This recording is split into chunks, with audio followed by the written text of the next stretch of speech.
Hey, it's Jeff Canado with another newest, latest, best mini. This time talking to you about Steve Jobs, the new film from director Danny Boyle, starring Michael Fassbender, and written by one of my favorite humans, Aaron Sorkin. You should know right at the top, I am a massive Aaron Sorkin fan. I love everything he's ever written. Yes, even Studio 60 on the Sunset Strip. I find his work inspiring. I have often said that Aaron Sorkin doesn't write the world the way it is. He writes the world the way it ought to be. I wish he would write the real world for me so I could live in a magical fantasy world where smart people do the right thing and try to do their best. And Steve Jobs is, of course, I'm a tech guy. I love me some Apple products, and Steve Jobs is an interesting character, is an interesting figure in our collective technological history, our cultural history. So it's an interesting pairing of all these talents on this project, and it does not disappoint. I think if Aaron Sorkin irritates you, and for the life of me, I can't fathom that position, but I know a lot of people have it. I certainly see it a lot on Twitter. For some reason, he irks people, and I don't know why that is. Well, I think I actually do know why that is. He's trying for something. The guy shoots for the stars. He's not about creating verisimilitude. He's not about creating a naturalistic truth. He's about creating a stylized world that is very theatrical, and I happen to love that. I come from a theater background, and I love plays, and he started as a playwright, and I think Steve Jobs the movie is a play. It's a play disguised as a film. It takes place in a movie theater, or excuse me, not a movie theater. It takes place in a theater, in an auditorium, in several different auditoriums, but it never leaves the auditorium for the most part. And it could very well have been produced on stage. This is a bunch of people talking, and the conceit of these three product launches, that the entire film takes place in three product launches.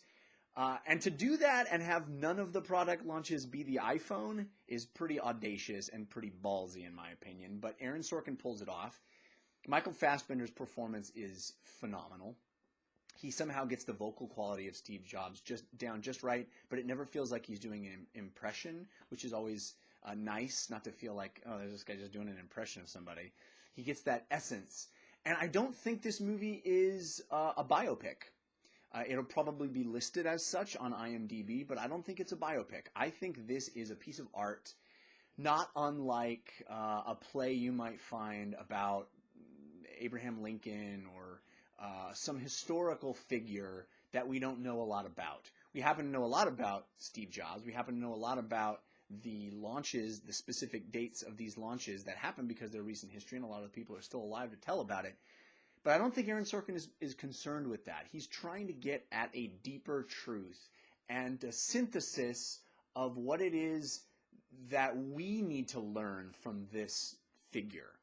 And I think that weaving together the idea of launching products, creating something, changing the world, making something new, with having a child, with being a child, all those things weave together, and we get this tapestry of a human life that I think is so much more interesting than a mere factual representation of what Steve Jobs' life was. I think we've got plenty of those movies already.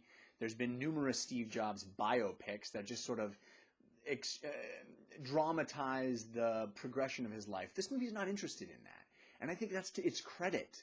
The fact that it is willing to be something greater than that, to be a real piece of art that is about delving deep into the human psyche and this what it is to be this passionate about perfection, this relentlessly uncompromising, as Steve Jobs was reported to be, and what that means about our humanity and his humanity, and what it is to be a human being.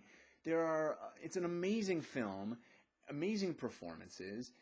It is almost completely dialogue, and it's going to turn off a lot of people. There's going to be people that complain that it's not historically accurate, that all this stuff didn't happen in this way, compressed in these times. Of course not. Of course not. It isn't trying to do that. It's trying to reach at something deeper, some kind of deeper truth And I think that it's a beautiful, beautiful movie in that way. I was deeply moved and I was inspired, and I couldn't recommend Steve Jobs higher. I hope Michael Fassbender gets an Oscar nomination. I hope the script does as well. It is certainly unlike anything you've ever seen, I think, unless you go to the theater a lot. It's a play. It's a play, and I think a lot of people are going to walk away unhappy for that reason, but not me. For me, that is the best thing it could possibly have been. It is just delivered in such a magnificent way. What a spectacular film. Steve Jobs. I highly recommend it. Okay, speaking of recommending stuff, we will be talking about Steve Jobs with spoilers in the /Filmcast. If you want to subscribe to that, go to /filmcast.com. We have all kinds of episodes up. The Martian, all the movies that have been coming out. And so where these videos are going to be non-spoiler, we will talk non-spoilers and spoilers as well on the /Filmcast. I hope you check that out. Some great discussion there. I also do a comedy show called We Have Concerns and a video game show called DLC. That's at 5by5.tv/DLC. Thanks. I hope you subscribe to this channel, and you'll see more if you do. Thanks a lot.